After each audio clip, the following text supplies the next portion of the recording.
정말 감당하기 힘든 비극이 닥쳤을 때 우리를 붙잡아 주는 건 뭘까요? 어쩌면 그 답은 아주 거창한 게 아닐지도 모릅니다.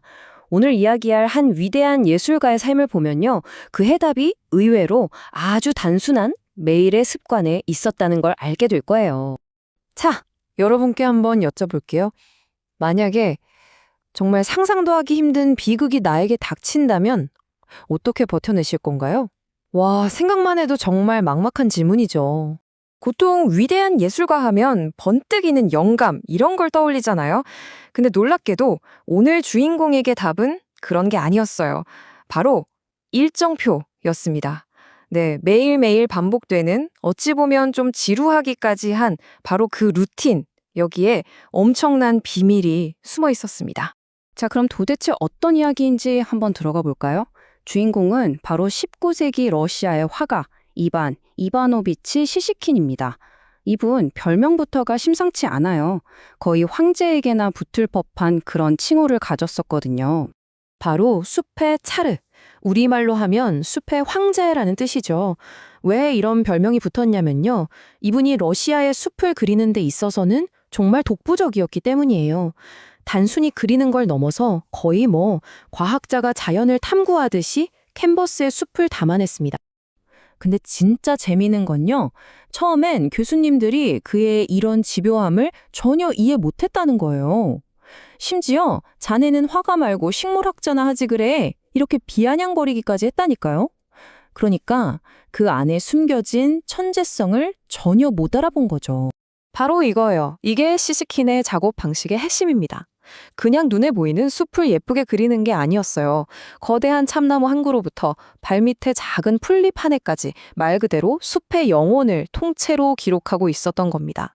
그렇게 그는 30대에 이미 화가로서 명성도 얻고 성공도 하고 무엇보다 사랑하는 가족과 정말 행복한 나날을 보내고 있었어요.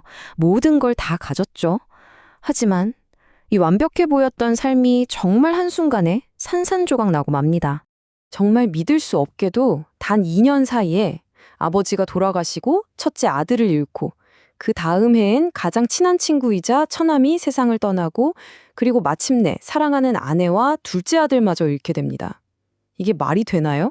2년 만에 가장 사랑하는 사람 5을 떠나보낸 거예요. 시스키는 그냥 완전히 무너져 내렸습니다. 붓을 놔버리고 매일 술에만 빠져 살았죠. 주변에선 다들 시스키는 이제 끝났다고 수군거렸고 실제로도 그의 찬란했던 화가 인생은 여기서 끝나는 것처럼 보였어요. 그런데 정말 모든 게 끝났다고 생각했던 바로 그 순간 시시키는 다시 일어설 길을 찾아냅니다. 근데 그게 어떤 대단한 깨달음이나 극적인 계기 같은 게 아니었어요. 아주 의도적이고 아주 반복적인 어떤 행동을 통해서였죠. 그는 술병을 내려놓고 대신 매일 숲으로 출근하기 시작합니다. 주변 친구들의 도움으로 작은 오두막으로 거처를 옮겨서 스스로에게 절대 어길 수 없는 새로운 일과를 만들어준 거죠. 그 일과가 뭐였냐면요. 정말 단순해요. 첫째, 동이 트면 일어난다. 둘째, 이젤을 챙긴다. 셋째, 숲으로 들어간다. 넷째, 해가 질 때까지 그린다. 그리고 마지막, 이걸 매일 반복한다. 바로 이게 그의 구원이었습니다. 이 단순하고 예측 가능한 루틴이 무너진 세상 속에서 그를 현재에 붙들어 매주는 유일한 밧줄이 되어준 거예요. 그러니까 핵심은 이거예요. 시스킨이 직접 이런 말을 남겼거든요. 일하라. 매일 일하라. 영감은 바로 일 그 자체다. 와, 정말 멋지지 않나요? 그는 영감이 떠오르길, 기분이 나아지길 기다린 게 아니에요. 그냥 매일 하는 것, 그 행동 자체가 영감이라고 믿었던 거죠. 이렇게 겨우 다시 일어섰는데 운명은 그를 가만두지 않았습니다. 인생이 그에게 또 한 번의 정말 잔인한 시련을 던져주거든요. 그가 다시 사랑을 찾아서 재혼을 했는데 또다시 비극이 찾아온 겁니다.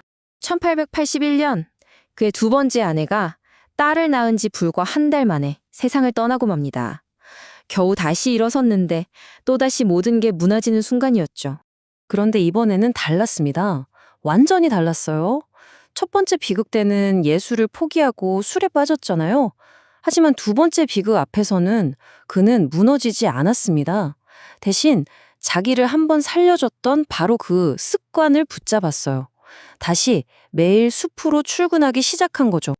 자, 그렇게 고통을 이겨낸 그의 예술은 과연 어떻게 변했을까요? 이 시련 속에서 단련된 그의 작품들이 바로 그의 최고 걸작들로 이어지게 됩니다.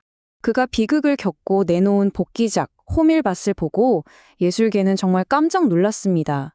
왜냐하면 그림의 슬픔이나 절망의 그림자가 전혀 없었거든요.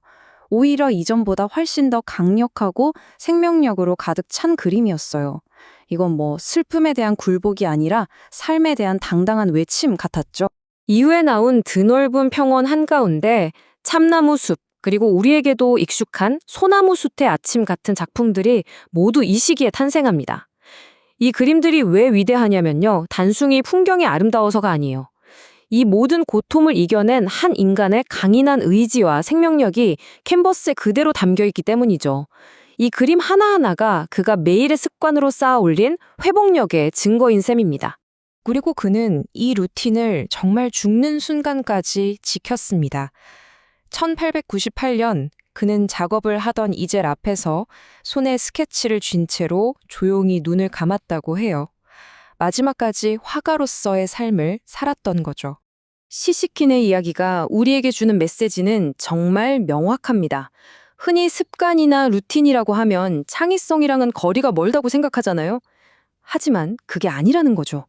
오히려 삶이 송두리째 흔들리는 혼돈 속에서 나를 지켜주고 내 창의성이 살아남게 해주는 가장 튼튼한 구조물이 될 수 있다는 걸 보여줍니다.